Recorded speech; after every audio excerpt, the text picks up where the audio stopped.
welcome back to the conference. We are excited to announce the upcoming panel discussion titled The Intricacies of Domestic Cyber Threats to Independent Media and Civil Society Organizations in the Western Balkans 6. This critical session will feature the following esteemed panelists: Bojan Perkov, Digital Policy Coordinator at the SHARE Foundation; Ramadan Ilazi, Head of Research, Kosovar Center for Security Studies; Sophie Veld, former member of the European Parliament; and Ruairi Nolan, Deputy Program Director, Amnesty Tech at Amnesty International, who will be joining us online. This discussion will be moderated by Orkidea Xhaferaj, Digital and Innovation Policy Expert from SCiDEV. And at the same time, in room 14, we have parallel panel revisiting human security in Southeast Europe, the role of regional cooperation, with Konstantinos Androulakis, Deputy Head of Mission Embassy of Greece in Belgrade, Murat Ersavci, Program Director, Economic Policy Research Policy Foundation in Turkey, Samir Hussein Basic, Head of Department of Peace and Security, Ministry of Foreign Affairs of Bosnia and Herzegovina, Umut Ergezer, Southeast Europe 2030 Coordinator and Senior Economic Policy Analyst, Regional Cooperation Council. It will be moderated by journalist team Judah. Thank you and enjoy the panels.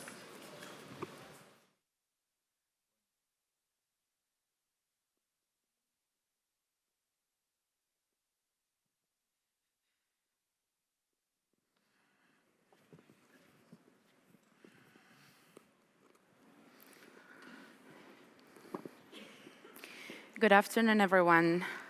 Today we're going through a journey to discuss elements related to cybersecurity and emerging cyber threats towards independent media and civil society in the Western Balkans.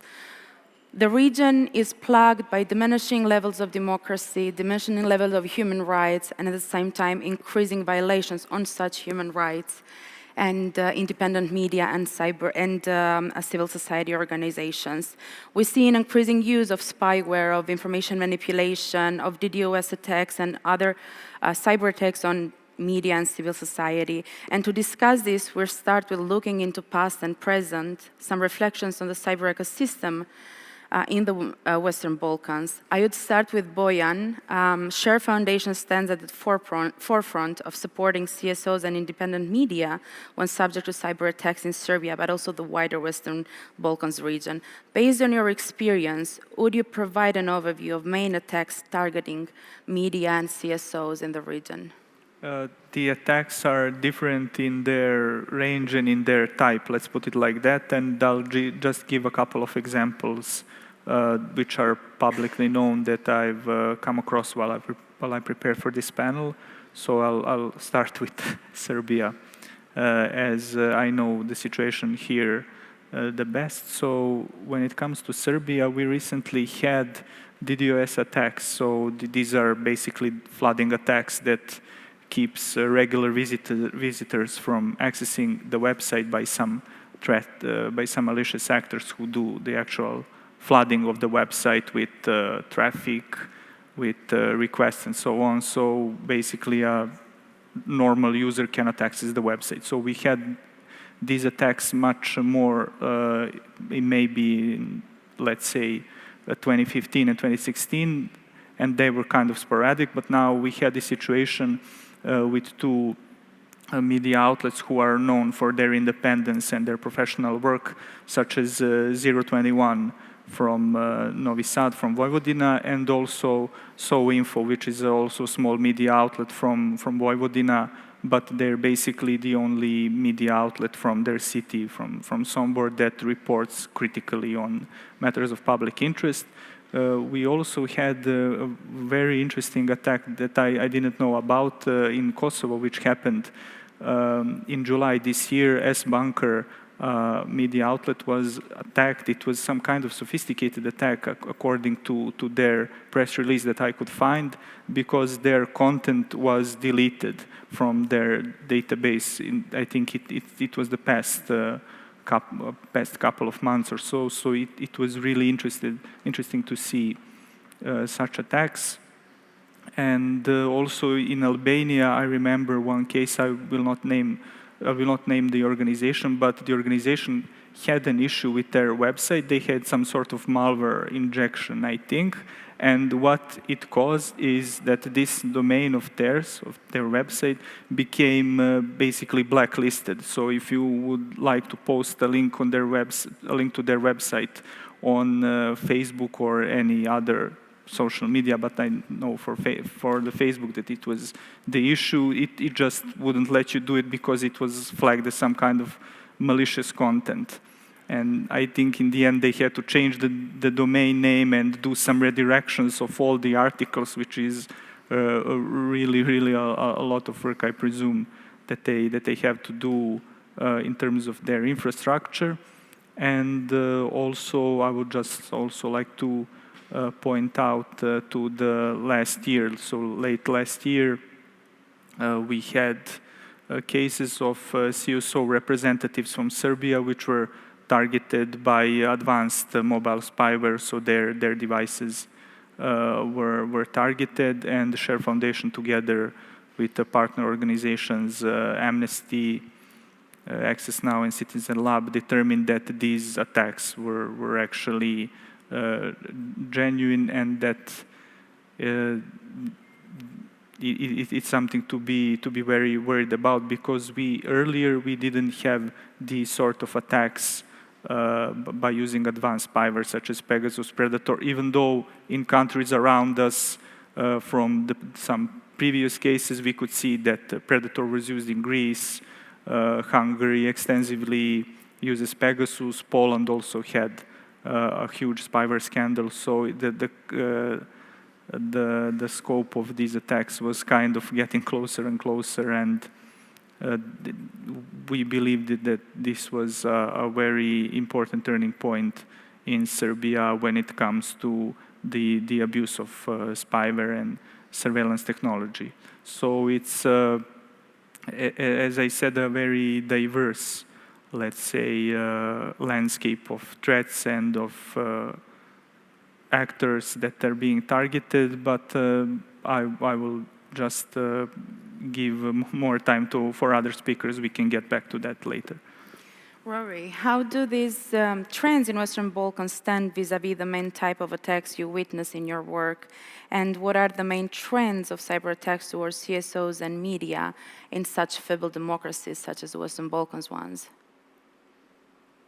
Thank you for the invitation, and I'm sorry that I can't be there in person, but I think Bojan has given an excellent overview of the context in the Western Balkans, and what we see there is very much mirrored by trends we're seeing in other regions. And I think that's not surprising if we think that more and more of our lives are moving online, more and more civil society, more and more media is moving online. It's not surprising that the attacks on civil society are more and more seen in the digital sphere. So, Bojan mentioned attacks on websites, account hacking. That's very common. Large-scale phishing attacks, on civil society. We've also seen, Amnesty has also documented how hate speech is used against civil society. And, in the cases of Myanmar and Ethiopia, we've documented how actually Meta as a platform has failed in its human rights obligations by allowing the spread of attacks and hate speech. In terms of spyware, the example that Bojan mentioned last year in terms of finding a Pegasus attack on 2 civil society representatives in Serbia is obviously incredibly worrying. Typically where we see some small number of cases, there's probably an indicator that attack, there are more attacks going on, and it's not the first evidence of the use of spyware in Serbia. We had, Citizen Lab had previously found evidence that Predator infrastructure for Predator spyware was also present in Serbia, and even going back further, there's evidence that FinFisher may have been used in Serbia as well. And those attacks in terms of how it targets media, again, this is very much a global phenomenon. I mean, there's many examples we could take, but you could look, for example, at the example of El Faro, the publication in El Salvador, leading kind of independent publication, which received numerous attacks, and more than 20 of its staff was targeted by Pegasus, and it was ultimately forced to relocate out of El Salvador to Costa Rica. And, we could take examples from almost any region of the world. These attacks are incredibly significant, not just because of the particular media publication they might target or the particular human rights organization or member of civil society, but just because of the broader chilling effect. Because when people see these attacks, it affects how they will interact with the media. It makes sources less likely to talk to the media. So even if the number of direct victims may not seem huge, we must remember the kind of broader impact this has on society. Thank you. Throughout these 3 days at the conference, we talk a lot about security and the security ecosystem in the Western Balkans. And Dan, I would like to know a little bit more from you. How is cyber positioned in this overall security ecosystem? And in what elements are the economies in the region similar, and where do they differ from each other? Thank you, Orkidea. I think when we talk about cybersecurity in Western Balkans, it's like my mom's Facebook password. It has potential, but you hope it's not from 1 to 6. But without, in all seriousness, the cybersecurity is becoming a backbone of the security ecosystem. So it's difficult to discuss anymore in the terms of security just from the conventional perspective. There is a rapid digitalization happening in our region. For instance, in Kosovo, you no longer have printed newspapers. Everything is digital.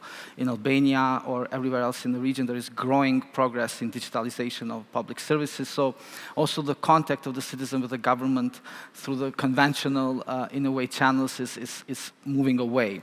But I think that's why we cannot see cybersecurity only in terms of spyware and malware and protection of data. I think it's more broader topic covering critical infrastructure, trust in institutions, and so forth. So for me, and I think for the region, or in general, when we discuss about cybersecurity, we often miss the disinformation, malinformation, also as part of cybersecurity.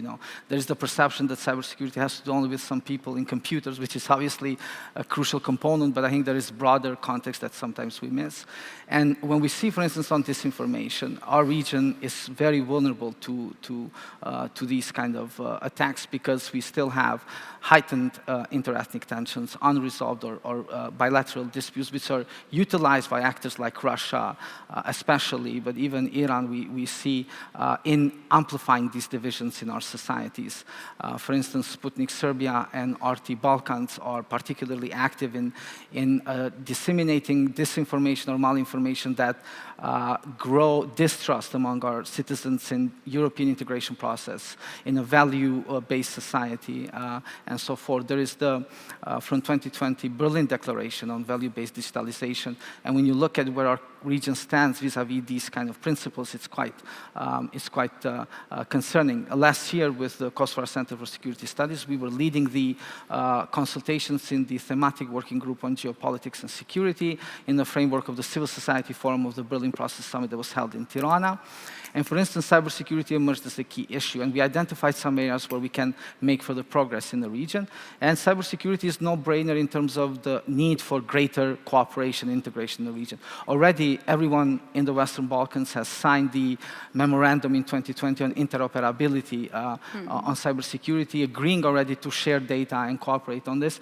However, the trends haven't been very positive in this regards. For instance, there are, even though it is difficult to attribute source in cyber attacks, there have been government statements attributing cyber attacks to countries in the region. But one thing we are proposing is that we explore options how we can advance cooperation between Western Balkans and European Union Cybersecurity Agency, ENISA. We had a very good policy discussion on this in Tirana and in Berlin, and everyone seems to be in favor that, we're talking about gradual integration as now the new kind of like approach to the European integration process. Then sectors where we can bring the region closer is definitely cybersecurity. The EU is already saying we need to bring Western Balkans in the EU single digital market. And so just bringing the region also in the cybersecurity mechanisms and policies makes a lot of sense. So with IGNITA, this is the regional initiative we have. We are promoting, we are advocating that we bring the region closer to the EU on cybersecurity mechanisms. And lastly, there is also in the region now, in Podgorica, the Cyber Capacity Center. Hopefully that will become an area where everyone in the region will find it as a channel for growing their regional cooperation when it comes to cybersecurity.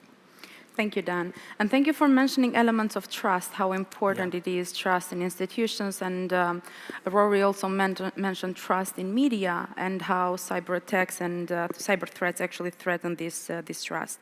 But if we go a little bit to the EU level and we see some interesting, I would say, developments, a committee of inquiry to investigate the use of Pegasus and equivalent surveillance spyware set up by the European Parliament in 2022, where Sophie, you were a rapporteur. Can you share with us the main finding of the reports, and especially in regard to the consequences of using such technologies by member states? Okay, thank you very much. Yes, spyware you might well describe as the autocrat's wet dream. Because when we talk about cybersecurity, we tend to focus on technical aspects. You know, how do we protect our infrastructure? But this is very much a political issue. Spyware is a tool being used by autocrats, would-be autocrats, and Democrats who think that democracy is a bit awkward, you know, tying your hands, is used against their critics and opponents. And the point is democracy, and I'd like to underline this, democracy, many people think democracy is elections. Yes, elections are part of a democracy, but elections don't make democracy. Russia has elections, it's not a democracy. What makes a democracy is that there are checks and balances. Wherever there are government powers, there are countervailing powers. And the point is, if you remove those countervailing powers, then you kill democracy. And spyware allows political leaders, Democrats or autocrats or whatever, and by the time they abuse spyware, they are autocrats, really. It enables them to silence critics, to silence journalists, to silence NGOs, to silence political opponents, to also silence potential critics within their own parties. I mean, in Greece, for example, it seems that members of the governing party have been spied on, because then the government party might get material on them to intimidate or blackmail them or whatever. So basically, you kill the very essence of democracy. What we found in the European Parliament Inquiry Committee, first of all, I'd like to underline this was an inquiry conducted exclusively by the European Parliament, actively obstructed by the member state governments, the European Council, and with zero follow-up by the European Commission. Zero. So the Parliament concluded that spyware is being abused by several governments in the European Union, specifically Greece, Poland, Hungary, Spain. We know that Slovakia now, the Slovak government is getting ready to acquire it. Cyprus, I think, has a very broad toolkit of surveillance, so I'm sure they're using spyware as well. The point is that the other member state governments, all of them, without a single exception, have covered the abuse of spyware by their fellow governments. And that, I think, is the most worrying signal. And all of them are somehow involved in, you know, in one country, spyware companies do their banking. Another country, like Ireland, sort of rolls out the red carpet and gives them a favorable tax treatment. A third country, the Netherlands, was host to some of the daughter companies. Predator, which you mentioned, sold by Intellexa. Intellexa is part of a, let's say, consortium which is established in various countries, also in France under another name. So, I mean, the whole idea that this is a very regional problem here is not true. And this is, I mean, the beacon of democracy, or we like to think of ourselves that way, the European Union, is very, very much at the heart of this problem. And the governments and the Commission have flatly refused to take any action following the conclusions and the recommendations of Parliament. And I would like to highlight one, and that is the definition of national security.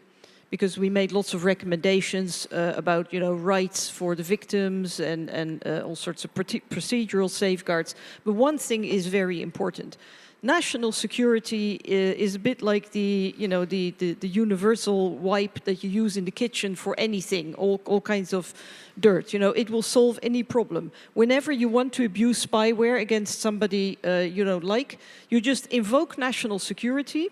All the doors close. There's no more transparency. The victims don't have access to their files. I mean, to give you an idea, we know of hundreds, potentially thousands of cases in Europe. Not a single one so far has led to a conviction. Not a single one. And there have actually been very few cases brought before the courts, because in the vast majority of cases, the targets, the victims, they have no proof, because the proof is in the hands of the governments or the security services, and they say, no, national security, we cannot possibly give you any information. And I'm talking about victims, and I'll conclude on this. The point is, of course, this is horrible for the people affected, because they usually find out afterwards that the government has been inside their phone, inside their private life, following every intimate detail of their life. That is horrible. Also for the people around them, the sources of journalists or their contacts. But I think what is the bigger problem is not the individual rights that have been violated, but the damage that's being done to democracy. And for me, we are in alarm phase red, deep red, when we see that European Union governments and the European Commission refuse to tackle this issue. Basically, there is complete impunity in the European Union for the abuse of spyware. There is complete impunity, and that sends a very, very, very bad signal to any government inside or outside Europe that wants to abuse this. Thank you, Sophie. We'll tackle this element a little bit later, but being on the same boat of deep red alerting elements is not very comforting for, at least for the Western Balkans people who somehow, to some extent, look at the EU with a vision and the light of hope. But Ruairi, I would very much like to know from you who is developing these technologies, spyware technologies, and how are governments procuring them? Well, developing spyware is a lucrative industry. It's also a very expensive industry, so it's worth highlighting that these companies that develop the best known forms of spyware are large companies that have international investors as well. So this is very much a global industry. The best known companies like NSO and Intricacies have, as Sophie mentioned, they may have multiple bases in multiple countries, which is one of the ways they can effectively kind of get around export controls. Just worth mentioning that one part of the Intricacies alliance, cyberthreats, is actually based in North Macedonia. Yeah. So there is that connection to the Western Balkans. And, when we published a report last year on the Intricacies alliance, we noted they were selling surveillance technologies all over the world. And a key part of their sort of selling pitch was that they were EU-based and regulated. But yet what we see is actually a total failure to actually properly regulate these companies. Also worth adding that this is not, Sophie mentioned the PEGA committee in response to the Pegasus revelations in 2021, but actually this is an issue that goes further back even to the 2010s in Europe, with companies like Finfisher and Hacking Team being active. So, but I totally agree with what Sophie says, that we cannot clearly there's a systemic issue here, and clearly there are companies that are complicit in human rights abuses, but the blame cannot be put solely or primarily on companies. If you go to the NSO website, they state that they sell only to governments. So these companies exist because there is a market, and that market is governments, and governments are purchasing and using these forms of technology. So although it's important to look at the companies, it's not sufficient. This, as Sophie puts it, this is a political issue, and we need action by governments to stop the proliferation of spyware.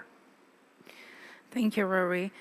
Well, we set a baseline on an understanding on cyber threats and attacks to the region, but also on the EU level. I'd like to go and explore the impact of such attacks, although you touched a little bit on them during your input. What is the impact of such attacks when it comes to civil society and the wider democracy and rule of law systems in the countries? I would like to start with Bojan. When we talk about cyber attacks towards media and CSO, we say that they reflect the wider attempts of silencing them also in the physical world, not only the digital world. How would you evaluate the repercussions of such attacks, and what is the current level of resilience of such media and civil society organizations, of their cyber resilience? Yes, what I can give is an overview. I won't, of course, go to details about any individual organization, but when it comes to the general picture, it's that it's usually something that is not priority. I mean, cybersecurity protection and related matters. It's not a matter of priority for many organizations, both in media and in civil society, because of the general financial situation. You always have to budget for the salaries, for other expenses that you have within the organization, and in that sense, cybersecurity is usually, for many organizations, in my experience, not treated as something that is high on the priority list when you try to find new funding or when you think of a business model. And that's an issue in the long run, because when situations or incidents happen, then the organizations actually try to take this into account and make sure that these incidents don't happen and that they don't hinder their operations. But what is also the problem here is this cat and mouse game, because if an attacker tries to compromise your system and see that you have some sort of protection, they will use another tool. You will be attacked maybe by a more sophisticated attacker with more resources, and then you keep buying new tools or implementing new measures and investing in this, and then the end result is that you're still going to get attacked. So this is also something that needs to be taken into account.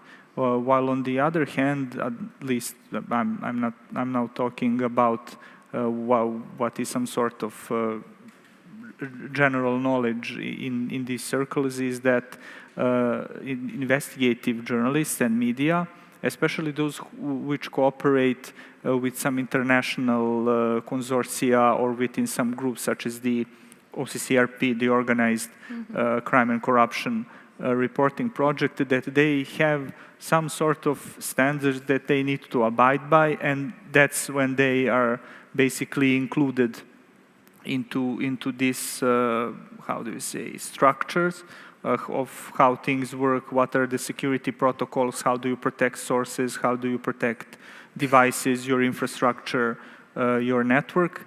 And it is, I think, in part because there is a huge amount of knowledge and expertise within these consortium, usually because they all have their technology teams which work on these, with these media outlets in order for them to be more resilient to a potential attack. Because if you have an international story on corruption that is that includes 20 or more even investigative outlets from different contexts, different countries, of different capacities, then even the smallest puncture in your system can cause a huge damage to the entire consortium. So that's what they take into account.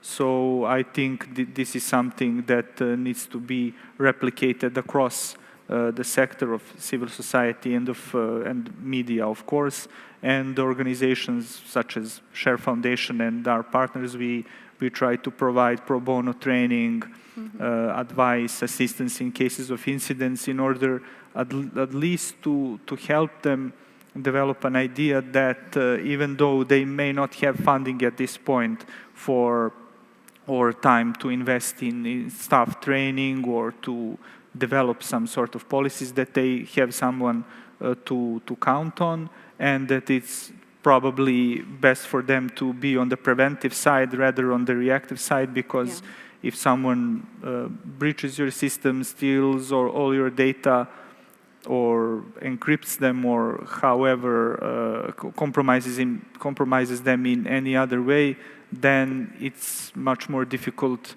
to mitigate these consequences. Thank you, Bojan. And it's very important that when it comes to cybersecurity, we are proactive rather than reactive. And Dan, I would like to know from you, along these efforts of different types of cyber attacks on media and civil society, we have elements that relate to disinformation, but also this is coupled with a rampant propaganda throughout the region. How do you think this is affecting this stagnating and declining democracy throughout the region? I think the point that Sophie made on this connection between national security and cyber security, it's very important, because, for instance, in Kosovo now we have discovered the concept of hybrid warfare. It's everywhere. And this is used, for instance, to frame critics and criticism as an element of cyber attack that the external actors are committing. And I think it's a very dangerous path, not something unknown, I think, to governments with autocratic tendencies, I would say. But the concern is, again, bigger. There is a connection, for instance, what we saw between Russia and Iran. Every story that Russia promotes about Western Balkans is picked up by Iranian state agencies and promoted similarly. And their goal is shared. They want to show the West as in decline, as lacking agency, and using Western Balkans, which was a subject of international intervention in the 90s, as showing our region as a failed model of liberal democracy and Euro-Atlantic integration. Telegram, for instance, is very popular in Kosovo, and especially in the north of the country, where there is heightened tension. And there is always channels that are trying to create a heightened sense of attack. And these are used, to promote different kind of narratives. As in the previous panel, Ruggero rightly mentioned, our region has become a meeting point between EU's far right and Russia, and promoting this kind of resistance and cyber channels are increasingly used to promote this. We are not having this conversation, as I said. For instance, I remember when we were talking about democratization in our region, in every conference they used to mention this model of we are moving from the small window in the past where you used to go to contact your government, and it was intentionally built a bit lower so you would have to bend, so that you're kind of like bending to the government. Then the idea was we are moving from that to glassed offices where you can see people. But now from that we are moving to digital. The contact, physical contact between the individual and the state is evaporating in a way, and we do not have an answer yet in our region what that means in a way for accountability for these kind of democratic principles. Last year, in the conclusions or recommendations from the civil society forum in Tirana, we asked the European Commission conducts an assessment of the compatibility of Western Balkans with the Berlin Declaration on value-based digital society. Because this is, I think, essential. We do not have yet a picture where our region is in terms of policies and actions, in terms of are they value-oriented? Are our laws, for instance, on interception of telecommunication, reflecting the most recent principles and values? There's also, and I will end with this, an element of a lack of, we talked about proactiveness. For instance, last year there were 1.2 million data breaches in our region. And private sector seems to be inclined to pay ransom to restore the data rather than make that information public. And so there were reports of these companies paying between 150,000 euros to €1 million to restore their data. And when you check the surveys with business sector, for instance, 70% of them in our region say they were subject of phishing or some kind of cyber attack. But there is lack of communication between private sector, civil society, and the government, because the cyber security concerns for each sector are a bit different, although then they share commonalities. But for instance, in civil society, what we see now are the troll farms and the relation between that and our diaspora. For instance, they are very active in creating lists. They put names of civil society activists that they are, these people belong to the list of, for instance, not representing Kosovo or Serbia, or these are people speaking against your country. So the fundamental argument hasn't changed since the 90s, I think, on how civil society has been attacked in our region. Even in the 90s, civil society was framed as the traitors, as those operating against the interests of the country. And of course, those interests were always defined as being the interests which are proclaimed by the leader. You love your country if you love it in the way the leader loves the country. And so we need to be more effective. And when it comes to disinformation, it's, as a colleague of ours, Tiana, said, disinformation is so fast. It spreads online with such a speed that any kind of countermeasures you are about to produce, it's already late. So we need to be, as you said, more proactive in preventing some of those attacks, and this is capacity. Civil society simply doesn't have the capacities, nor the governments, to be honest, in the region to deal with these issues. Thank you, Dan. And while acknowledging that the level of violence online is increasing, we also see cases where we have this escalation, digital violence to physical violence. Ruairi, I would like to have your input on this phenomenon, and also whether you could share any patterns that you have noticed, not only in the region, but also in similar settings, from this escalation and the impact the escalation of violence from the digital to the physical world has. Yeah, I mean, I think it's really important to highlight the connection between online and offline harms, and online attacks are rarely seen just in isolation. But before going on to that, I think it is really important to emphasize just how significant this sort of online harms themselves are. So the UN Special Rapporteur on Torture, looking at this issue and looking at online harms with doxing, smear campaigns, hate speech online, can actually constitute a form of psychological torture. So I think that when we talk about the connection with offline violence, it shouldn't be to downplay the significance of online targeting.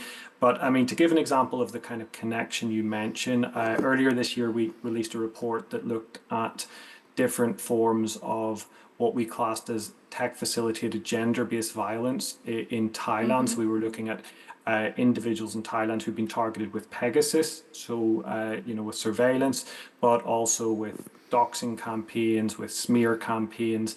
And we find in that case that the level of harm caused to the individuals constituted a form of tech-facilitated gender-based violence, by which we mean the different kinds of harms that women, girls, LGBTI people are subjected to using technology, and noting that marginalized groups often face disproportionate harms with such attacks. So that was one example where we really saw the connection, because those individuals were also being targeted offline. They were facing harassment by the police, different forms of harassment. And we've seen that in other contexts as well. So another example could be Morocco, where we saw individuals who were targeted with surveillance, but also targeted with smear campaigns, in publications, based judicial harassment, and even individuals who would be beaten up in the street and face physical violence.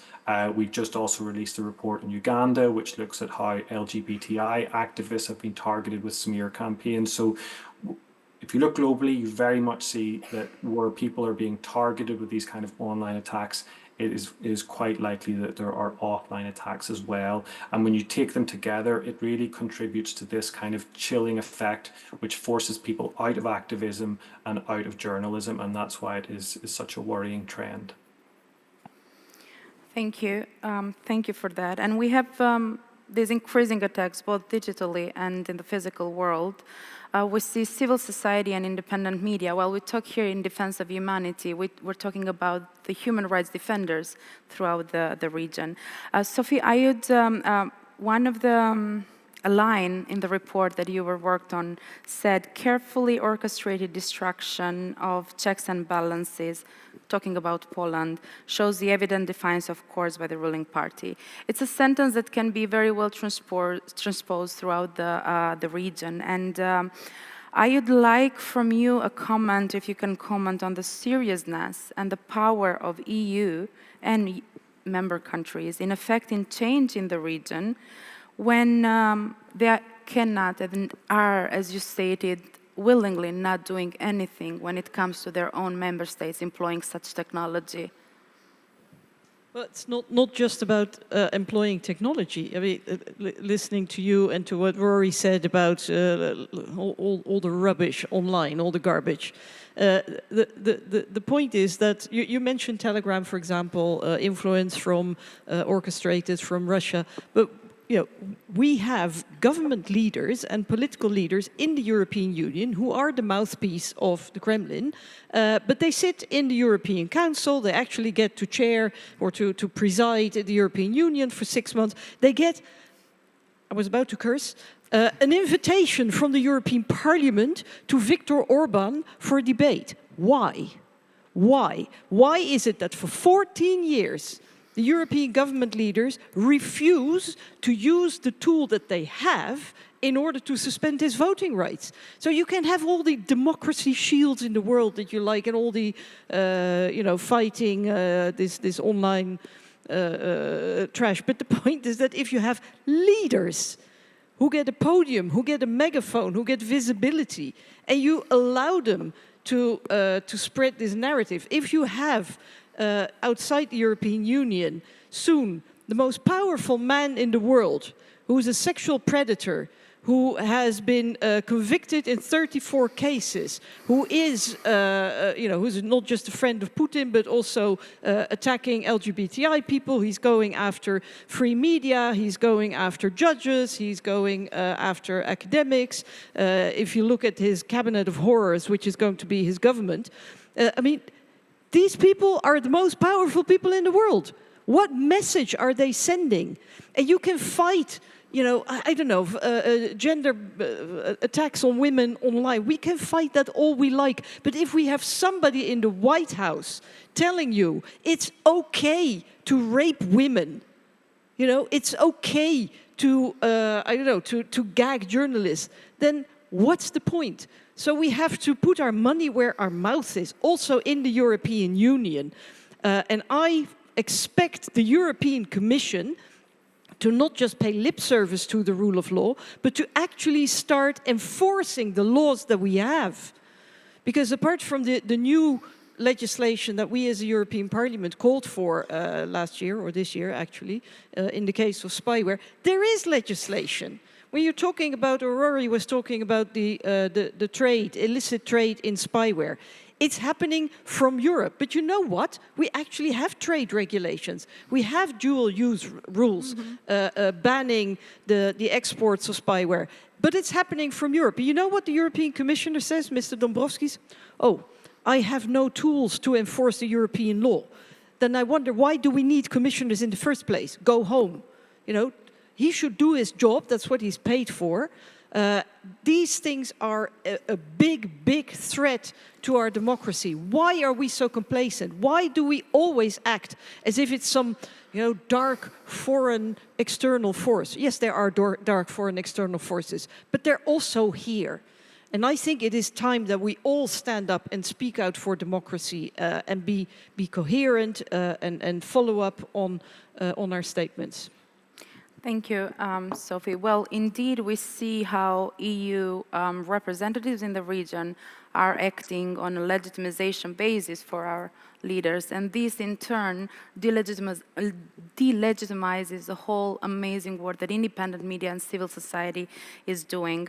You painted the current, the past and present as deep red, but I wanted to ask all of you, and this question is for the whole panel, so we have 17 minutes left, so please be very concise.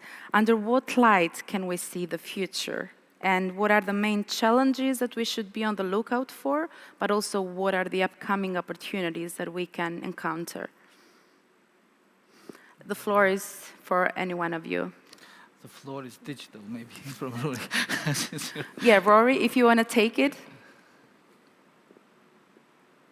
Sure. I mean, obviously, when we look to the future, when we talk about combating spyware, we're talking about technology that's constantly evolving, is a constantly developing threat.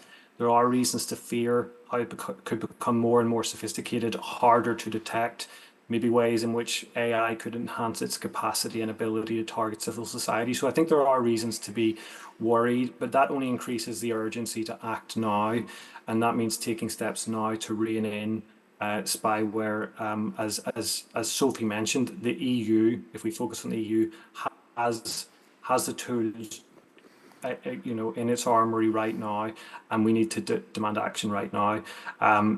Also highlight the fact that we need to do much more to get accountability for the victims of spyware. So we highlighted the total lack of successful cases, but there are some signs of progress in the sense of Poland has been, letting people know that they've been targeted. That's a vitally important first step. But unless we start doing the things that we can now, the future in terms of how these tools will develop will be quite dark. Sophia. Yeah, but first of all, on Poland, yes, since there is a new government in Poland, they are investigating, they're opening up, which is very good. I would just like to call on the Prime Minister of Poland to talk to his EPP friend, the Prime Minister of Greece, and tell him to do exactly the same thing, because EPP here is talking with two mouths. But I would like to maybe bring in one positive element, because yes, I think it is code red. At the same time, if you look at let's say the last 150 years history of our continent, you have to say Europeans are capable of doing the most horrible things, but we are also capable of fighting for democracy, and every single time democracy has won. We always came out victorious, even if in the last 30, 35 years, I think we have shown that we're able to stand up for democracy and make it happen. Okay, so now we see backsliding, but we still have this ability to fight for democracy, and we still have the ability to win if we put our minds to it. But I think in order to do that, we have to understand the urgency.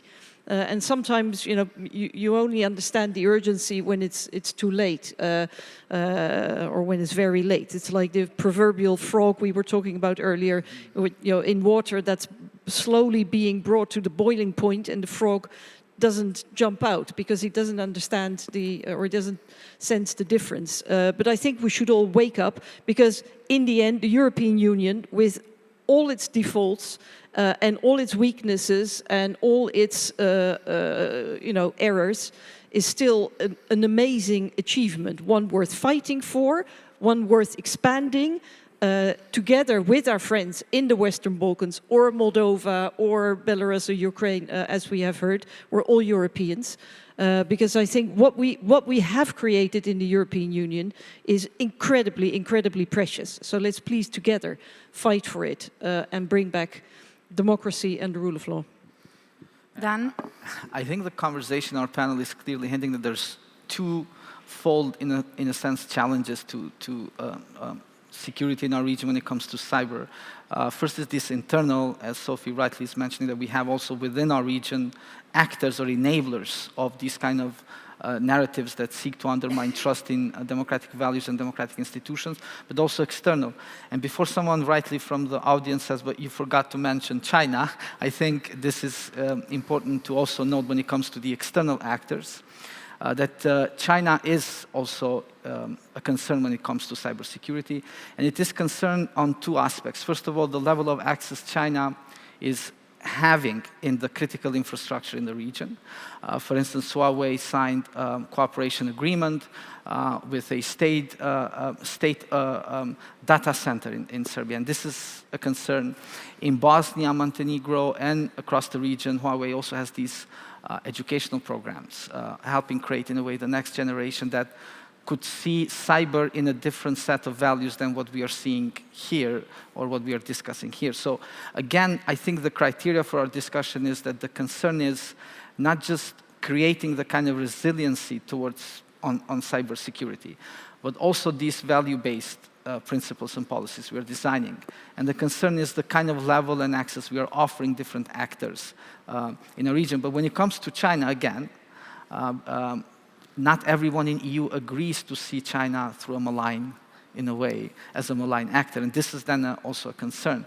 EU is yet to create, in a way, a kind of a coherent policy on how, what is China for a region. But as they do that, China is moving in a way and making these kind of strides. And it is a major concern, I think. And of course, I don't think for China the impact or how these kind of issues affect civil society or democracy really matter.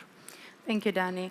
Well, it's interesting because we talk about China as a foreign and malign actor, and we talk about servers built by a company, but Rory was talking about these EU-based companies that are building software. So I think that when it comes to domestic threats, the elements of where the perpetrators or where the technology facilitators are coming from is becomes a little bit less, I would say, concerning. Not at all, but a little bit less, because we see how these trends are going. But you can say, sorry, you can say that China is helping autocrats in EU and in our region to gain capacities to use cyber to their advantage, cyber tools. Yeah. Bojan, what light? So you, with Share Foundation, you work a lot with civil society and media in supporting them, in providing access to technology, but also skills and knowledge and awareness. And how would you see the light for the future, and what should we be on the lookout for, opportunities and challenges? I will try to end on a positive note, and I think that international cooperation and networking is key.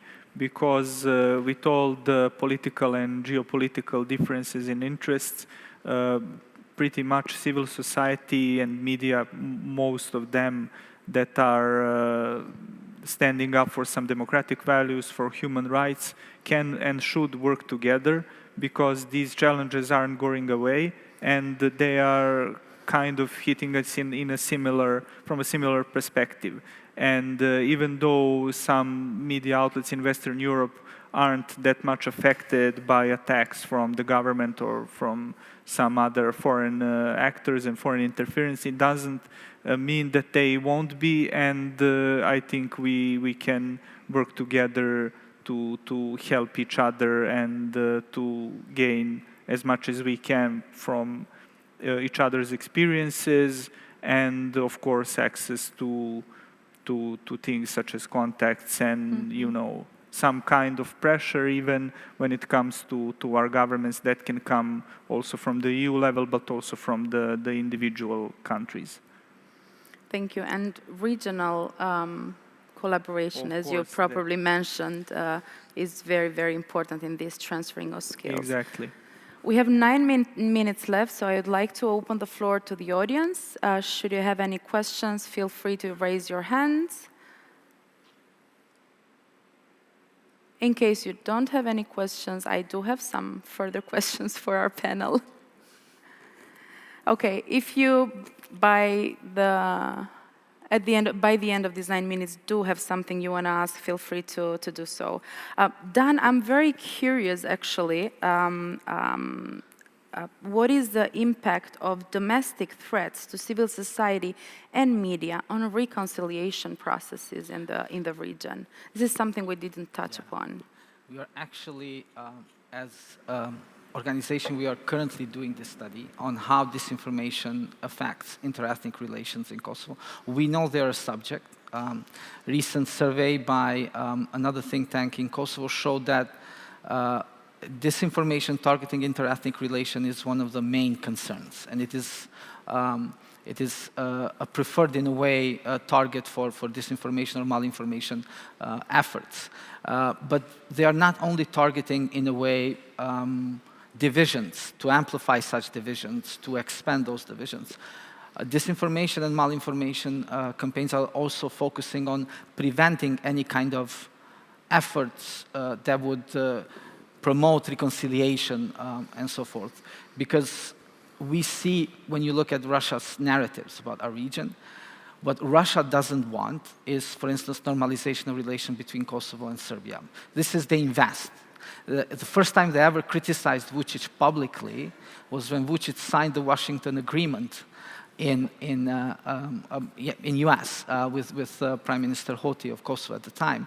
And for the first time, Russia came out and criticizing Serbia for reaching such an agreement. For instance, the moment the region would have a more political stability, resolve their political disputes, this would be, I think, the biggest blow to actors, malign foreign actors like Russia, but perhaps even China, in reducing their agency to affect our region. So they do promote, because center to their narrative about our region is showing our region as captured, organized crime everywhere, failed model of liberal democracy, and particularly a region where, as the previous panel mentioned, Christians are under attack, and therefore we need to somehow create this kind of a mechanism of protection. And the way they do that is focusing on Kosovo. It's not just, as the previous panel mentioned, not just members from Italian political elite, but you have French political elite, German political elite, working with the far right in our region and focusing on Kosovo as, in a way, the poster child for their fight, for their plight. And key there is maintaining this narrative that there are inter-ethnic tensions in the region, that Albanians and Serbs hate each other and they are at the throats. Obviously, there's a lot of problems, but for instance, news about cooperation that civil society facilitates are always absent. And at the current context, where you basically have a breakdown in Kosovo and Serbia communication at the political level or highest level, civil society is the only channel facilitating any kind of communication between the two, as our friend Dragiša mentioned at our summit last year in Pristina. So they see civil society not just as a, in a way, threat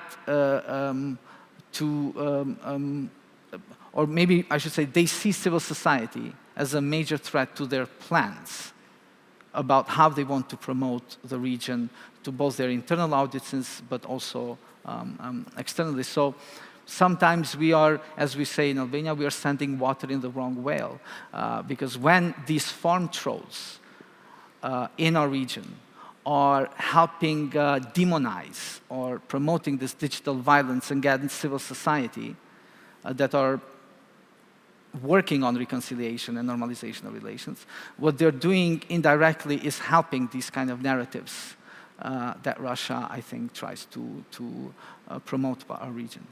Thank you, Dan. You mentioned referring to what Rory was saying, to also what Bojan was saying, the urgency to act now and get accountability for these attacks.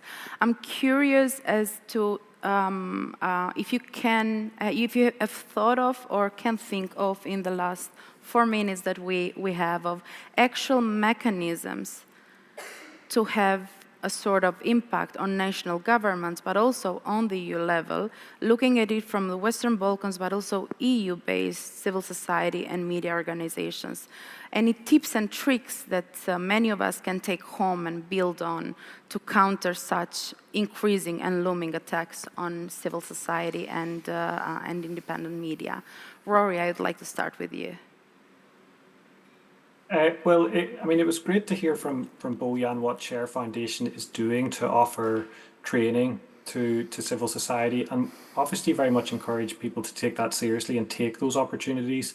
At the same time, it's worth saying that training can only go so far. There's massive resources that are needed, so groups obviously to invest in that too.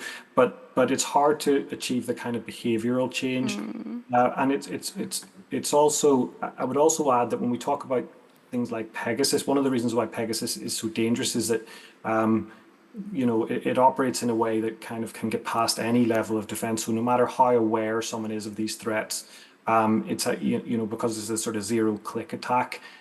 Basically someone can be infected without making any mistake whatsoever.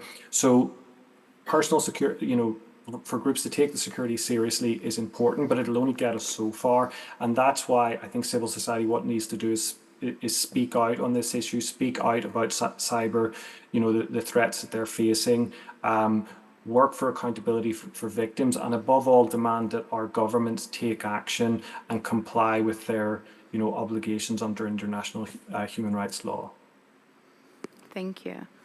Bojan, do you have any tip or trick on how to put mechanisms? There's a question from the audience. Question. Yes, sorry. Yes, please. I wanted to ask to Sophie in particular, since I hear your frustration, and this is an intimidating sector, for us to intervene with, because it requires a certain level of expertise. But since you spoke about this parliamentary report that has not been taken up by anybody, I wanted to ask you, what do you think would be the key elements of an action plan for the next 5 years if civil society and think tanks were to take up some of the recommendations of that report? Thank you. Yeah, that's a difficult one, but I would like to echo, first of all, what Ruairi just said. It all starts by speaking out. I can only hope that the new European Parliament is going to resume the work on investigating spyware and insist that the Commission takes action. But should that not happen, then Plan B should be, I think, to speak out very loudly, both civil society, journalists, but also others who have been affected. For example, independent oversight bodies who've been targeted with spyware because they were exposing wrongdoing by a government. So join forces and speak out and make it clear that this is not just let's say, a violation of individual rights of the targets, but this goes right to the foundations of democracy, and make it clear to people that, this is not the problem of a particular journalist who was targeted, it's your problem. Because if journalists cannot freely scrutinize power anymore, then scandals that may affect you are not going to be exposed anymore. This affects everybody. So I think we should make that clear. I think we should also call out a lot more certain political parties who are, let's say, still within the democratic spectrum, whether center-left or center-right, who are too often engaging in cheap talk against NGOs, against journalists, echoing a little bit what the populists and the extremists are doing. We need to hold them to account. They have a responsibility as democratic parties. I don't want to hear anymore that, for example, standing up for the rule of law or NGOs or journalists are left-wing. Can we please not step into the frame of the populists and the extremists anymore? I see a lot of self-flagellation also after the American elections by democratic parties saying, oh, we got it all wrong. It's our fault that this, criminal sex predator, failed businessman, billionaire is now in the White House, putting himself above the law. Can we just be proud of the values that we have always defended and speak out for them, and also speak out to those parties who are, as I said, in the political spectrum, not taking their responsibility. And I'm thinking of particularly, but not exclusively, the EPP group in the European Parliament, but also parts of the Liberal family, also parts of the Socialist family, but also political families who think that it's enough to be activist and have a position and refuse to actually get into the arena and fight for those values. It is really, it's really time that we all stand up, and we cannot make this, let's say, revolution happen if we stay at home and we sit in our comfy chairs. This is really the time to get up and fight. Thank you, Sophie. And thank you to you all for your patience and listening to us. Yes? There was another question? No.